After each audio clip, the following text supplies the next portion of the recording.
ഇന്ന് ഞാൻ വന്നിട്ടുള്ളത് ഒരു ചോക്കോ പൈൻ്റെ റെസിപ്പി ആയിട്ടാണ്. പാനിൽ വെച്ചിട്ട് വളരെ ഈസി ആയിട്ട് ആർക്കും ചെയ്തെടുക്കാവുന്ന രീതിയിലാണ് ഞാനിത് ഉണ്ടാക്കിയിട്ടുള്ളത്. അപ്പോൾ ഇതെങ്ങനെ ഉണ്ടാക്കാമെന്ന് നോക്കാം. ഞാനിവിടെ ഒരു പാത്രം വെച്ചിട്ട് അതിൻ്റെ മുകളിൽ ഒരു അരിപ്പ വെച്ചിട്ടുണ്ട്. ഇതിലോട്ട് ഇതുപോലൊരു ഗ്ലാസ്സിന് 1/2 ഗ്ലാസ് മൈദ ഇട്ടുകൊടുക്കാം.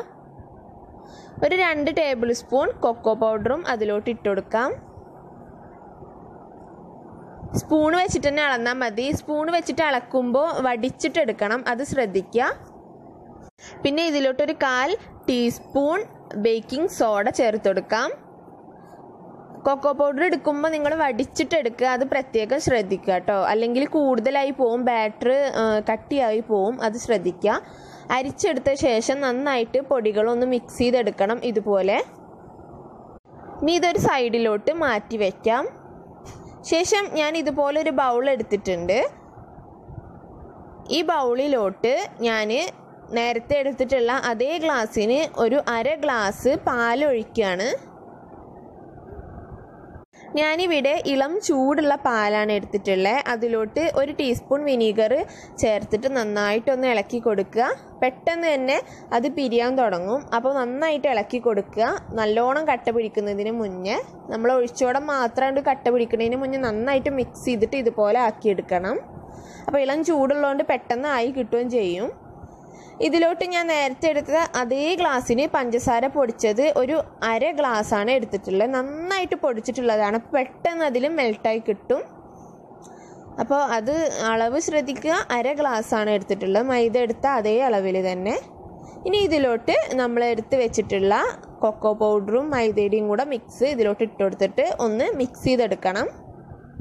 നല്ല പോലെ കട്ട കുത്താതെ ഇളക്കി യോജിപ്പിക്കണം. പതുക്കെ പതുക്കെ ഒരേ സെയിം ഡയറക്ഷനിൽ തിരിച്ചിട്ട് നന്നായിട്ട് മിക്സ് ചെയ്തെടുക്കുക. ഇനി ഇതിലോട്ടൊരു 2 ടേബിൾ സ്പൂൺ സൺഫ്ലവർ ഓയിലും കൂടെ ചേർത്ത് കൊടുക്കാം. ഞാനിതിൽ ബട്ടറും മുട്ടയും കണ്ടൻസ്ഡ് മിൽക്കും ഒന്നും തന്നെ ചേർക്കുന്നില്ല. അപ്പോൾ നിങ്ങൾക്ക് ഡൗട്ട് ഉണ്ടാവും ഇതെങ്ങനെയാണ് ഇതിൻ്റെ ടേസ്റ്റ് വരിക എന്നുള്ളത്. ഇത് ബ്രൗണീസിൻ്റെ ടേസ്റ്റാണ് കിട്ടുക. അപ്പോൾ നിങ്ങളിത് ഉണ്ടാക്കി നോക്കുക, നിങ്ങൾക്ക് ഇഷ്ടപ്പെടും. ഇതുപോലൊരു കയ്യിലളവാണ് ഞാൻ എടുത്തിട്ടുള്ളത്. ഓരോ കയ്യിൽ വീതം ഒഴിച്ചിട്ട് ചെറുതാക്കിയിട്ട് ഉണ്ടാക്കിയെടുക്കുകയാണ് ചെയ്യുന്നത്.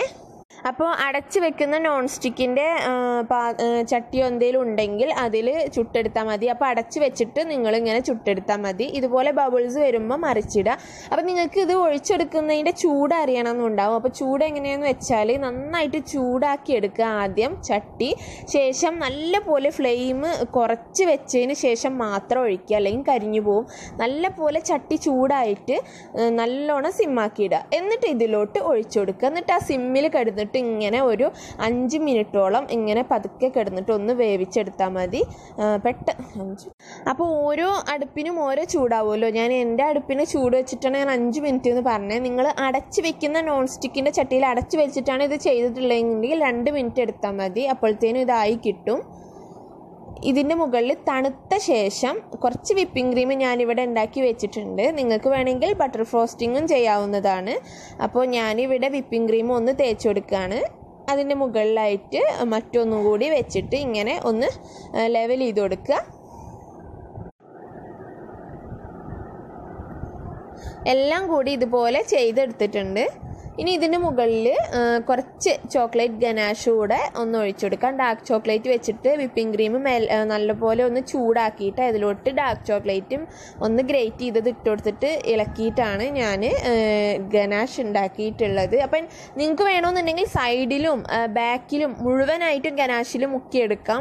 ഇല്ല, ജസ്റ്റ് ഞാൻ ഇതിൻ്റെ മുകളിൽ മാത്രമേ ചെയ്തിട്ടുള്ളൂ, അങ്ങനെ വേണമെങ്കിലും ചെയ്യാം. സിമ്പിളായിട്ട് ഞാൻ ചെയ്തെടുത്തു എന്നേ ഉള്ളൂ. ഇതിന് മുകളിൽ ഞാൻ കുറച്ച് വൈറ്റ് ചോക്ലേറ്റും കൂടി ഹാർട്ട് ഷേപ്പിൻ്റെ മുകളിലായിട്ട് ഇങ്ങനെ ഷേപ്പ് ചെയ്തിട്ട് ഇട്ട് കൊടുക്കുന്നുണ്ട്. ഇനി ഇത് ഫ്രിഡ്ജിൽ 1 മണിക്കൂർ വരെ സെറ്റ് ചെയ്തിട്ട് വേണം കഴിക്കാനായിട്ട്. 1 മണിക്കൂർ മുതൽ 2 മണിക്കൂർ വരെ സെറ്റ് ചെയ്തിട്ട് കഴിക്കുക. നല്ല ടേസ്റ്റാണ്. ഇങ്ങനെ വൈറ്റ് ചോക്ലേറ്റ് തന്നെ വേണമെന്ന് നിർബന്ധമൊന്നുമില്ല കേട്ടോ. നിങ്ങൾക്ക് ഇഷ്ടമുള്ള രീതിയിൽ ഇതിനെ അലങ്കരിക്കാവുന്നതാണ്. നിങ്ങളുടെ ടേസ്റ്റിനനുസരിച്ച് നിങ്ങൾക്ക് വേണമെങ്കിൽ കാഷ്യൂ നട്ട്സോ അല്ലെങ്കിൽ പിസ്തയോ അല്ലെങ്കിൽ ബദാമോ എന്ത് വേണമെങ്കിലും ഇതുപോലെ പൊടിച്ചിട്ട് ഇട്ട് കൊടുക്കാം. ഡാർക്ക് ചോക്ലേറ്റിനെ വേണമെങ്കിൽ ഇട്ട് കൊടുക്കാം. പിന്നെ തണുപ്പിച്ചിട്ട് കഴിക്കുക, അത് ശ്രദ്ധിക്കുക. നന്നായിട്ട് തണുപ്പിച്ചിട്ട് ശേഷം മാത്രം കഴിക്കുമെങ്കിലാണ് അതിൻ്റെ പെർഫെക്റ്റ് ടേസ്റ്റ് കിട്ടുള്ളൂ, എല്ലാം കൂടെ സെറ്റായി കിട്ടുള്ളൂ. അപ്പോൾ ഈ സിമ്പിളായിട്ടുള്ള വീഡിയോ നിങ്ങൾക്ക് ഇഷ്ടപ്പെട്ടു എന്ന് വിശ്വസിക്കുന്നു. ഇഷ്ടപ്പെട്ടാൽ ലൈക്ക് ചെയ്യുക, ഷെയർ ചെയ്യുക, കമൻറ്റ് ചെയ്യുക, സബ്സ്ക്രൈബ് ചെയ്യുക. താങ്ക്